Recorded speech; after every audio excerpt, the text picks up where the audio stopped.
जो हमने कल किया था वहां तक क्लियर है क्या सब लोगों को? Yes sir. कोई डाउट तो नहीं है किसी को?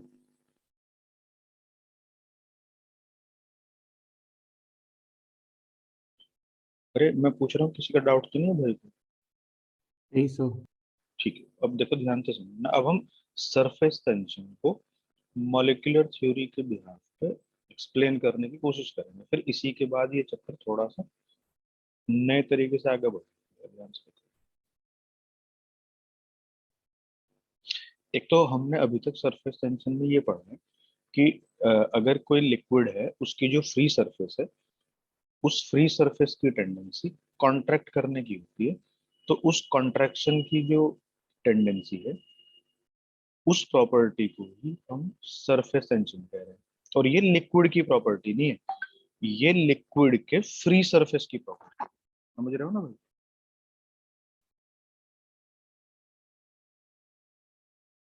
ईशान को क्लास ज्वाइन।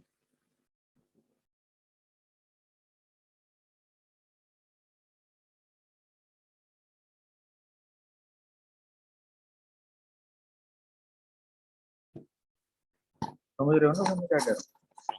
कि जो सरफेस टेंशन है, इसके नाम को ही एक बार तुम अप्रोच करो जरा से। तो ये सरफेस की प्रॉपर्टी है, मतलब ये जो अंदर लिक्विड है तो वो भी वही, पर इसके अंदर सरफेस टेंशन नहीं होता। ठीक है ना? सरफेस फिनोमेना है मतलब। हाँ, मतलब ये जो कांटेक्ट है सरफेस का दूसरी सरफेस के साथ, बेसिकली ये वहां अराइज है इस जगह, और वो भी एक बहुत थिन लेयर में। अब हम इसको एक्सप्लेन करने की कोशिश करेंगे कि ऐसा हो क्यों रहा है।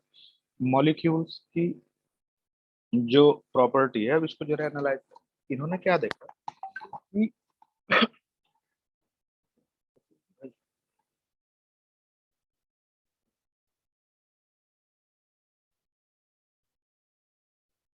भाई लिंक से ज्वाइन नहीं होती तो फिर तेरा क्या करूंगा?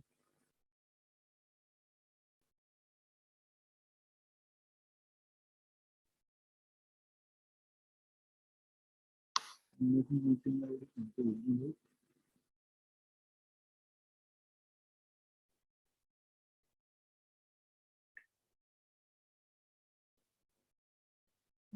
रिकॉर्डिंग।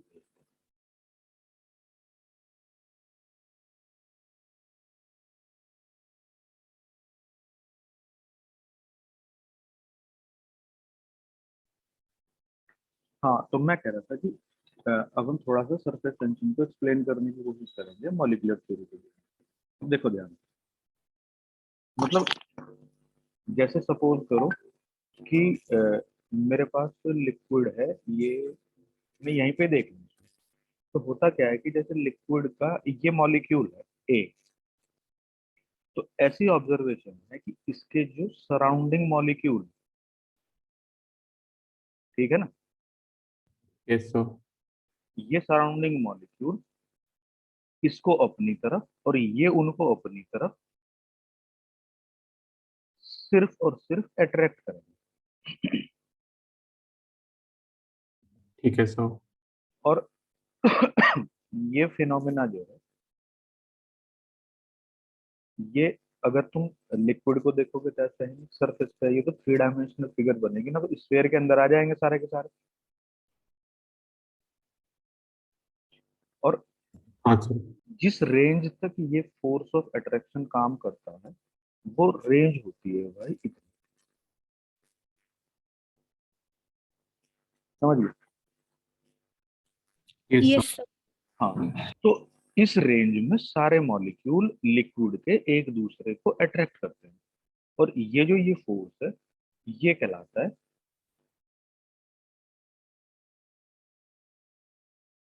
Cohesive force. ठीक है? ठीक है सर। तो अगर हम देखें सराउंडिंग मॉलिक्यूल सेंटर वाले मॉलिक्यूल को अट्रैक्ट कर रहे हैं, फिर इसको सेंटर मान लेंगे, तो भाई इसको चारों तरफ से अट्रैक्शन मिलेगा। फिर ऐसे इसको चारों तरफ से अट्रैक्शन मिलेगा, फिर इसको चारों तरफ से अट्रैक्शन मिलेगा, फिर इसको मिलेगा। ऐसे हर एक मॉलिक्यूल अट्रैक्टेड है चारों तरफ से। तो किसी भी एक मॉलिक्यूल के ऊपर नेट फोर्स कितना है? जीरो। जीरो। सब लोग एग्री हो ना इस बात से? Yes, sir. तो अगर मैं यहाँ पे देखता हूँ ये मॉलिक्यूल है ए, it will be equally attracted by all those particles lying within the radius of 10 angstrom unit and experiences no net force. ये वाला ठीक है ना भाई? Yes, sir. पर अगर हम ऐसी सिचुएशन सरफेस के आसपास तक देखें, अब ध्यान से देखना जो मैं तुम्हें कह रहा हूँ, अगर तो हम सरफेस पर रहें और किसी एक मॉलिक्यूल को देखें सरफेस से इतनी डिस्टेंस रेडियस नीचे, ठीक? Yes, तो इन सारे मॉलिक्यूल के ऊपर नेट फोर्स कितना होगा?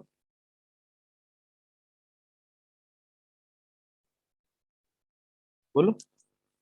0। 0 होगा। क्यों? क्योंकि अभी तक स्फीयर कंप्लीटेड है ये। yes, sir. पर जैसे ही मैं इस रीजन से ऊपर की तरफ जाऊंगा तो भाई ये स्फीयर के अपर हाफ रीजन में से वाटर मॉलिक्यूल जो है वो मिसिंग होने लगेंगे।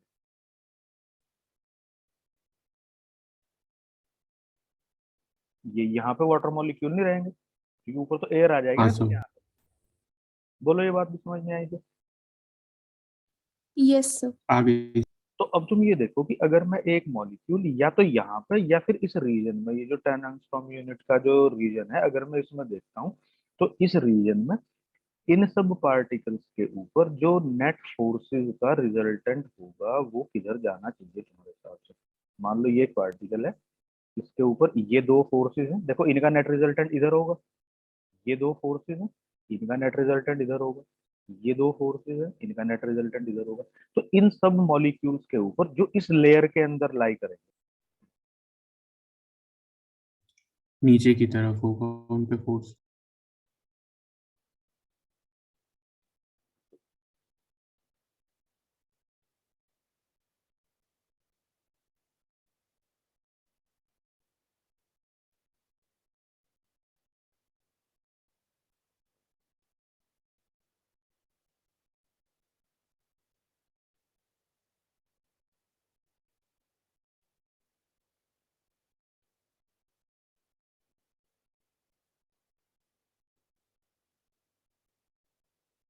ये है भाई, मान लो हम इस लेयर को आइडेंटिफाई करें, इस लेयर के अंदर जितने भी पार्टिकल्स होंगे मॉलिक्यूल लिक्विड के, उन सब की सिचुएशन ऐसी होगी कि जैसे उनको कोई चीज अंदर खींच रही है।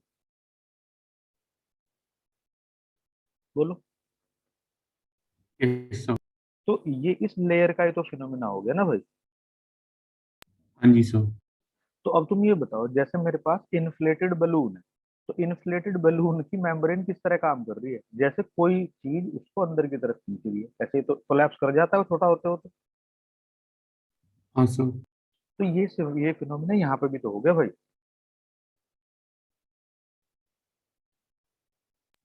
यस। एग्री हो ना इस बात से? हाँ जी सर। तो हम यही तो कह रहे थे कि जो फ्री सरफेस होती है लिक्विड की, उसकी टेंडेंसी कॉन्ट्रैक्ट करने की होती है अंदर की तरफ। तो ये कॉन्ट्रैक्शन टेंडेंसी है, यही तो सरफेस टेंशन है। ठीक है सर। Yes sir. बताओ ये बात समझ आई या नहीं?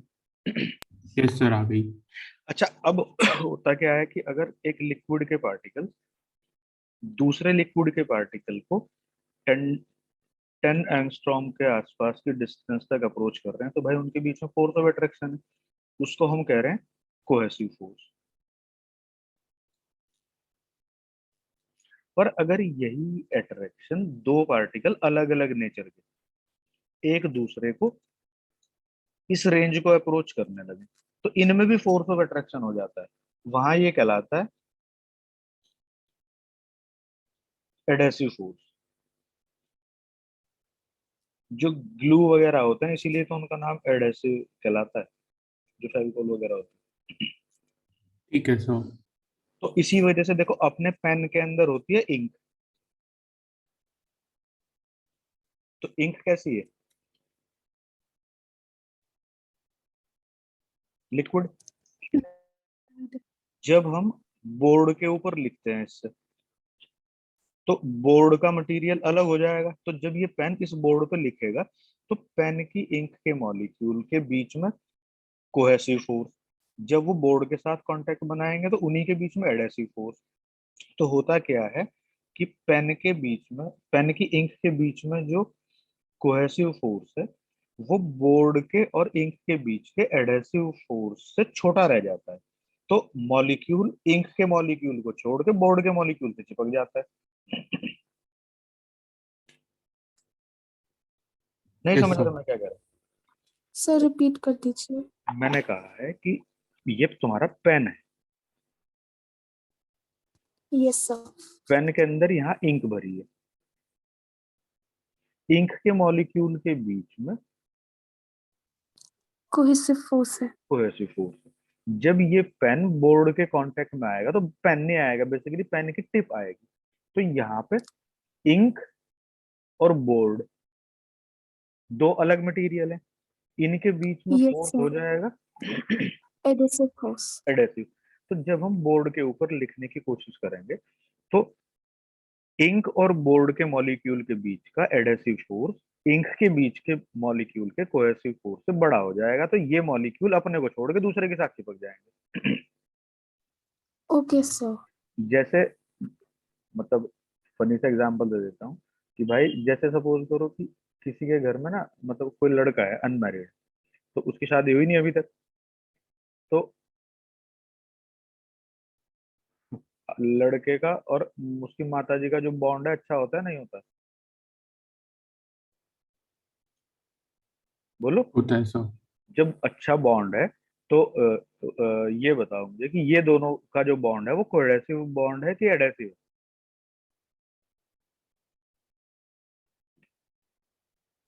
कोहेसिव। ये कोहेसिव है क्योंकि एक ही फैमिली के तो मेंबर हैं। यस। अब भैया इसकी होगी शादी तो एक तीसरा बॉन्ड आ गया, ये बॉन्ड एडेसिव है कि कोहेसिव है?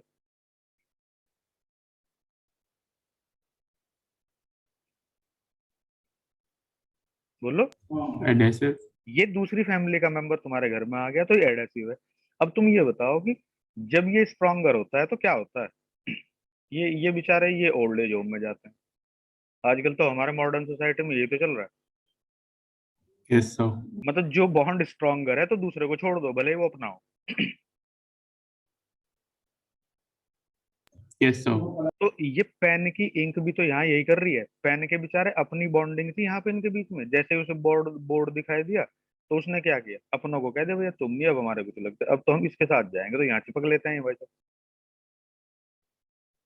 ठीक है सर। इससे अच्छा एग्जाम्पल में मेरे पास है नहीं देने को। आ गया समझ। ठीक है ना भाई? अब इसमें क्या है कि अगर तुम बोर्ड के ऊपर ऑयल लगा दो यहाँ पर, ठीक है, यस सर। और फिर पेन के ऊपर तुम लिखने की कोशिश करो, तो पेन से लिखने की कोशिश करो, हाँ सर। तो फिर नहीं लिखा जाता। Yes sir. इसका मतलब वहां पे कोहेसिव फोर्स जो है वो डोमिनेट कर रहा है एडेसिव को। ठीक है सर। क्लियर है ना भाई सारी चीजें? Yes sir. Yes sir. Page number 3।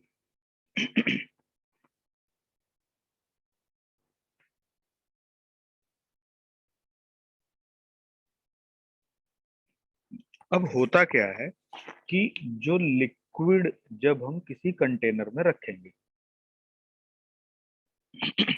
तो कंटेनर में रखने से ऐसा तो है नहीं कि सब तरफ लिक्विड फ्री सरफेस बनाएगा ही नहीं, कहीं ना कहीं तो एक आध फ्री सरफेस बनेगी ना, सब तरफ तो बनेगी नहीं।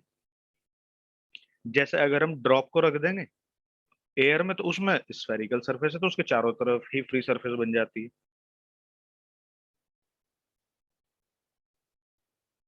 Yes sir. तो अब होगा क्या कि जब हम किसी लिक्विड को किसी कंटेनर में रखेंगे तो उसकी जो फ्री सरफेस होगी वो किस तरह से बनेगी, अब ये हमारा मेन काम।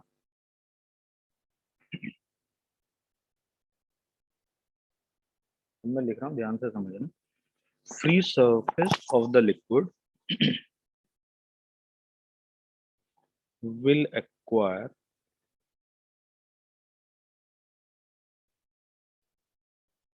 such a shape that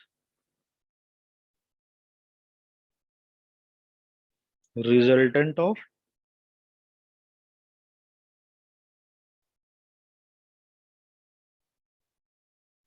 adhesive forces are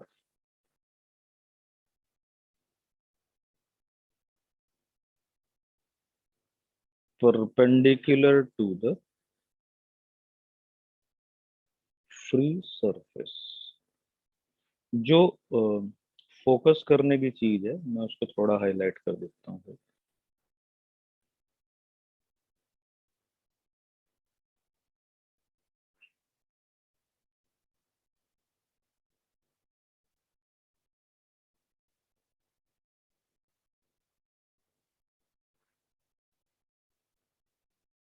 ये फ्री सरफेस इस तरह से बनेगी कि जो कोहेसिव और एडेसिव फोर्सेस का रिजल्टेंट है वो परपेंडिकुलर होना चाहिए किसके, फ्री सरफेस के। तो फ्री सरफेस उसी के अकॉर्डिंग कॉनकेव, कॉन्वेक्स या प्लेन बन जाएगी। ठीक है इतनी बात समझ आ गई? सर एक बारी, हाँ सर वो मैंने सुना नहीं। तो पढ़ो, सुना नहीं तो पढ़ो।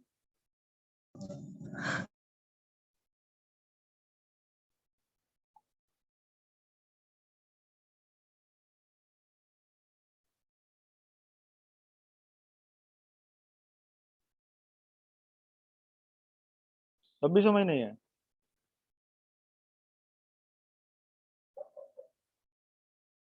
हेलो शांभवी,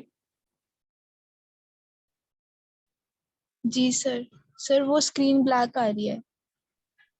स्क्रीन ब्लैक आ रही है तो ये कैसे व्हाइट होगी? स्क्रीन पे ये लिखा है कि किसी भी लिक्विड की फ्री सरफेस ऐसी शेप एक्वायर करेगी कि जो कोहेसिव और एडेसिव फोर्सेस का रिजल्टेंट है वो फ्री सरफेस के परपेंडिकुलर हो।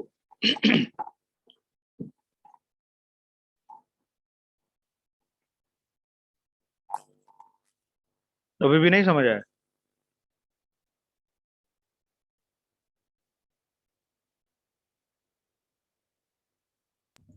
इसका रीजन क्या है सर? मतलब ये एक प्रैक्टिकल फिनोमिना है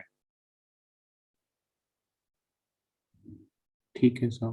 कि फ्री सरफेस हमेशा ऐसी होती है कि कोहेसिव और एडेसिव फोर्सेस का रिजल्टेंट फ्री सरफेस के परपेंडिकुलर आएगा, बस उसी के अकॉर्डिंग हमें फ्री सरफेस बनानी।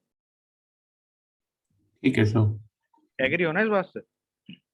हाँ जी सर। अब हम इसको डेली रूटीन में किस तरह से एक्सपीरियंस करेंगे, अब जरा चीजें आगे बढ़ेंगी तो जरा ध्यान से समझना जो मैं तुम्हें बता रहा हूं।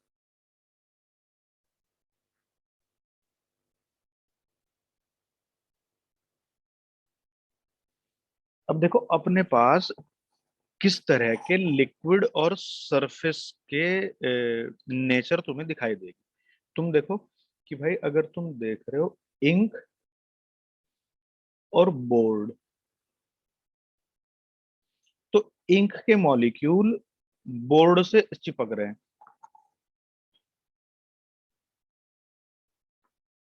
बोलो। Yes sir.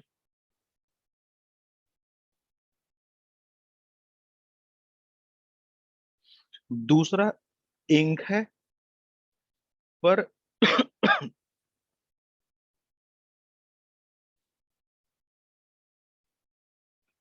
Oily surface of board है, तो यहां से जो इंक है वो चिपकती नहीं भाई उससे।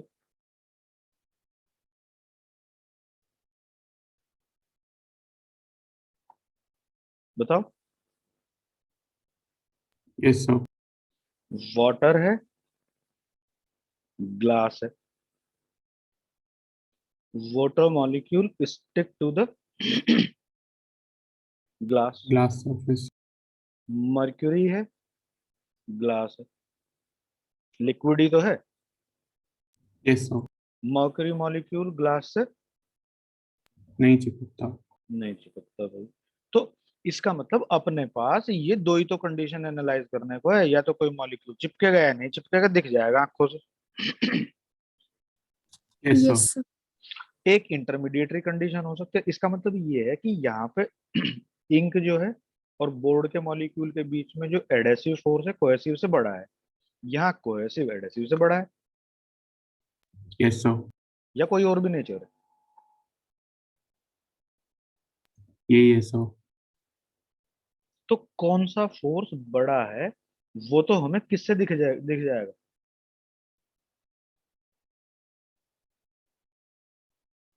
उन दोनों के बीच में जो अट्रैक्शन या रिपल्शन मतलब होगा ये उससे। पता चलेगा कि ये वाला लिक्विड इस सरफेस पे अटैच होता है या नहीं। हाँ जी सर। उसी से आइडिया हो जाएगा। सही है ना? Yes sir. एक इंटरमीडिएटरी कंडीशन भी हम मान सकते हैं, बड़ी क्रिटिकल सी, जहां पे ये दोनों चीजें इक्वल होंगी, उसको अलग से एनालाइज कर ले। ठीक है सर। उसका मतलब पता, जैसे एक आदमी तो होता है कि भाई ये तो नॉन वेज है, बिल्कुल पता है कि ये तो कभी वेज खाता ही नहीं। Yes sir. एक ऐसा है कि वो कट्टर वेजिटेरियन है, वो नॉन वेज नहीं खाता, तो दोनों का पता है ना अलग अलग। डिस्टिंक्ट है दोनों। हाँ, एक ऐसा है उसको साला का कभी पता ही नहीं चलता, ये कभी कभी नॉन वेज रेस्टोरेंट में मिल जाता है, कभी कभी कहता ही है कि मैं तो वेजिटेरियन हूँ, मैं नॉन। तो इसके लिए हमें क्रिटिकल कंडीशन ढूंढनी पड़ती है, तो मतलब वो दोनों में मिलता है, तो उसको पहचानना मुश्किल है। ठीक है सर। भाई एक आदमी तो बिल्कुल ऐसा है कि वो तो नॉन वेज, सबको पता है कि ये कभी वेजिटेरियन खाना नहीं खाता, एक ऐसा है कि वो कभी नॉन वेज नहीं खाता, तो वो दोनों डिस्टिंक्ट है, अलग अलग। Yes sir. तो उनके बारे में तो कोई दिमाग ही नहीं लगाना। Yes sir. तो जिसका पता नहीं उसके बारे में तो सोचना है, तो इसका मतलब ये है कि वो भी कुछ ऐसे भी होते हैं जिनका भी पता ही नहीं चलता भाई ये क्या ही कर रहे हैं। ठीक है सर। चलो अब आगे देखते हैं। अब हम ये देखेंगे कि ऐसा किन कंडीशन में होता है कि कौन मॉलिक्यूल चिपक रहा है कौन नहीं चिपक रहा है। अब जरा तुम ध्यान से देखो एक बार, मेरी बात थोड़ा सा समझ पा रहे हो अगर तुम। स्कूल में हो गया चैप्टर?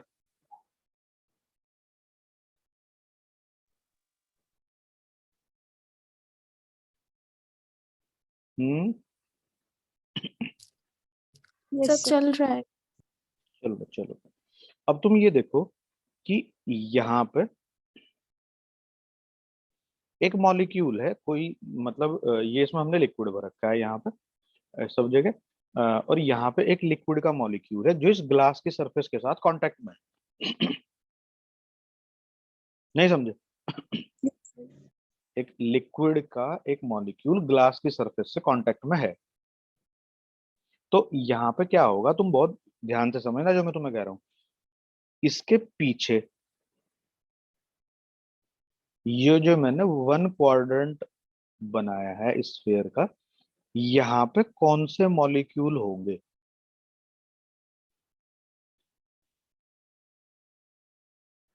बोलो। लिक्विड के। यहाँ पे लिक्विड के मॉलिक्यूल होंगे, सब इस बात से एग्री करते हो या नहीं करते हो? Yes sir.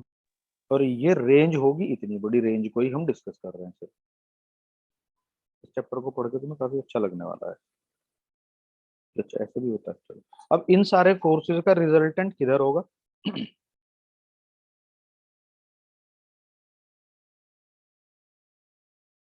बोलो। इन सारे फोर्सेस का रिजल्टेंट किधर होगा? 45 डिग्री पर। Very good. ये भाई यहाँ से होगा नहीं होगा 45 डिग्री? अगर किसी को कोई डाउट है तो भाई बता देना क्यों 45 पे कंपोनेंट करके। समझ गए ये किसका रिजल्टेंट है? Forces का। सारे कोहेसिव ये फोर्सेस का। कोहेसिव फोर्सेस का रिजल्टेंट है। लिक्विड लिक्विड के मॉलिक्यूल उस मॉलिक्यूल के ऊपर बात कर रहे हैं जो सॉलिड के साथ कांटेक्ट में भी है, ग्लास के साथ कांटेक्ट में भी है। एग्री हो ना इस बात से? Yes, yes sir. सर। अब जो इस मॉलिक्यूल के साथ सॉलिड मॉलिक्यूल मतलब ग्लास सरफेस कांटेक्ट बना रहा है, वो इसको अट्रैक्ट कर रहा है किधर की तरफ? इधर की तरफ। ये क्या है? ये एफ एडहेसिव है। Yes sir. Yes, sir. तो अब यहाँ हम दो चीजें देखते हैं, जरा ध्यान से देखना, मैं कलर थोड़ा चेंज कर लेता हूँ भाई।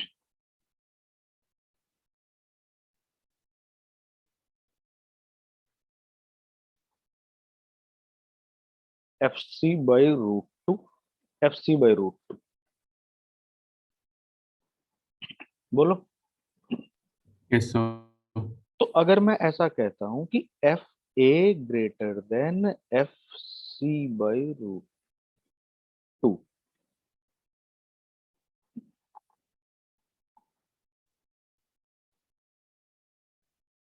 समझ रहे हो मैं क्या कह रहा हूँ? Yes, sir. देखो अब ध्यान से सारी चीजें अपनी आंखों के सामने फोकस करना, तो नेक्स्ट चीजों को डिस्कस करना थोड़ा कंपैरेटिवली कम टाइम लगेगा।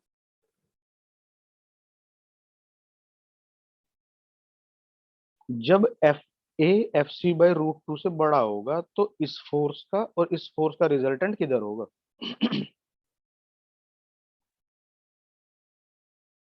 लेफ्ट की तरफ।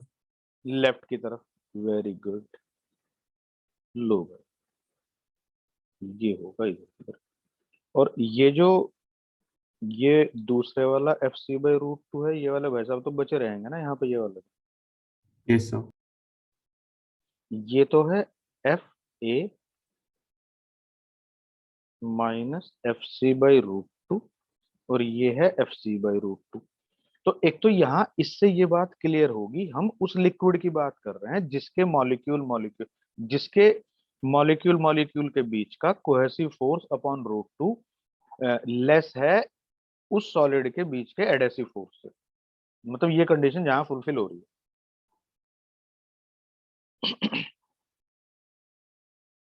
ये हम उस सिचुएशन को एनालाइज कर रहे हैं जहां लिक्विड के और सॉलिड सरफेस के बीच का एडेसिव फोर्स लिक्विड के कोहेसिव फोर्स के 1/√2 से बड़ा है। Yes sir. तो ऐसे मॉलिक्यूल, एक तो ये बात ध्यान रखेंगे कि ऐसे लिक्विड अपनों को छोड़ के दूसरे के साथ चले जाएंगे।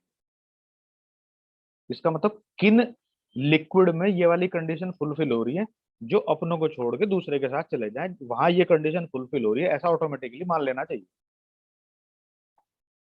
ठीक है Okay, सर। sir. समझ गए ना ये बात? Yes sir. अच्छा Yes. तो उन दोनों का रिजल्टेंट तो भाई इधर की तरफ आ गया, ये हमने मार्क कर दिया, ये वाला बचा है अभी।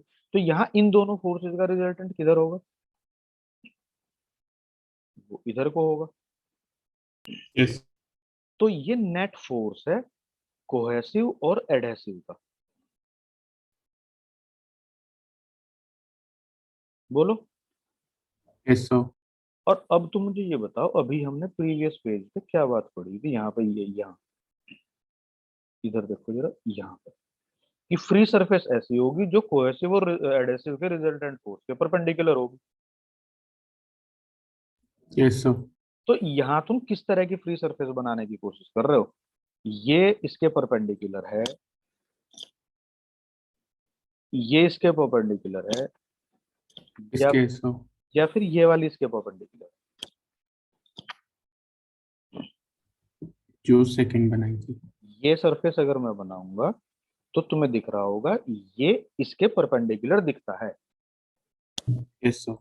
तो इसका मतलब जो सरफेस किसी लिक्विड को अपने से अटैच कर लेगी, उस सरफेस की शेप लिक्विड की उस कंटेनर के अंदर रखने से कॉनकेव हो जाएगी। समझ आ गई नहीं मेरी बात? आ गई sir। एग्री हो ना सब लोग इससे? Yes, sir. अब इधर है लिक्विड और इधर है भैया एयर, तो ये बनी यहाँ पे एक फ्री सरफेस। कल हमने पढ़ा था concave side pressure convex side से 2T/R ज्यादा होता है, R ये रेडियस हो जाएगी। Yes sir. तो वो फिनोमेना भी अभी इसमें घुसने लगेगा, उसे आगे डिस्कस करेंगे, अभी तो सिर्फ सरफेस डिस्कस कर रहे ठीक है सर। हैं। ऐसे ही पढ़ा था भाई पिछले साल भी। नहीं सर, और फिर कैसे पढ़ा था? ये चैप्टर्स नहीं पढ़ाए थे। अरे ये तो अच्छा है नहीं वैसे। हाँ सर। इंटरेस्टिंग लगता है मुझे। अब देखो, अब भाई कुछ चीजें ऐसी होंगी ना कि उनमें F C by root 2 F A से बड़ा होगा, तो नेट फोर्स इधर चला जाएगा, एक इधर है, इनका रिजल्टेंट इधर होगा, वहां सरफेस कैसी हो जाएगी? ऐसी। Yes sir. ये कौन है?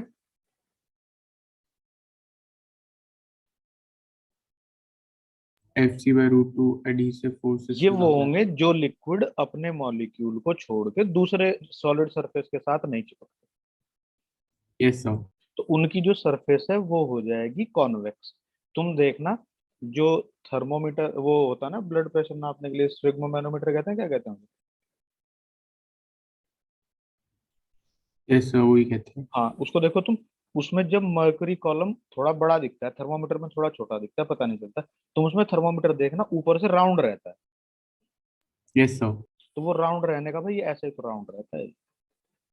हाँ सर, होता है। समझ गया ना मेरी बात? तो उसके पीछे ये लॉजिक है।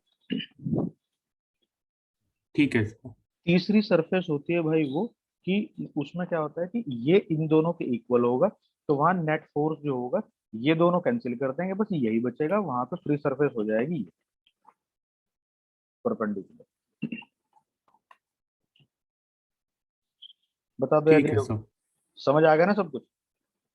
आ गया सर। तो ये तीन सरफेस हैं जिसके पीछे ये तीन प्रॉपर्टी हैं। अब इन तीन सरफेस की वजह से जब हम बहुत नैरो ट्यूब के अंदर इन लिक्विड को एनालाइज करेंगे, तो तुम्हें कहीं पे लिक्विड ऊपर राइज करते हुए दिखेगा, कहीं पे तुम्हें लिक्विड नीचे गिरते हुए दिखेगा। Yes sir. शाम के टाइम अब हम इसको ही डिस्कस करने वाले हैं। तो तुम्हारा मैंने काम करा दिया 185 पेज तक खत्म। Yes sir. अब तुम 185 के बाद शाम को करेंगे कैपिलरी राइज और कैपिलरी फॉल। भले ही थोड़ा हमें रात के 10 बजे तक काम करना पड़े, पर आज ये चैप्टर में खत्म कर दूंगा, ठीक है? तो तुम इसे 185 तक तैयार करके आना। शाम को अगर कोई डाउट होता है तो उसको डिस्कस करेंगे। ठीक है सर। समझ गया ना मेरी बात भाई? Yes sir. मतलब शाम के टाइम भी क्लास करेंगे, तो भले ही एक्सटेंडेड हो चाहे, पर तुम इसको एक बार यहाँ तक तैयार करके लेके आना। अगर कोई डाउट होता है तो उसको डिस्कस करेंगे, ठीक? 9:30 होगी ना क्लास? हाँ, 9:30 होगी, फिर उसके बाद 9:30 होगी, 11-12 बजे तक भी चैप्टर खत्म होता है, तो मतलब आज इसका आखिरी दिन, ठीक है सर। इसको कंप्लीट कर देना, ठीक है? Yes sir.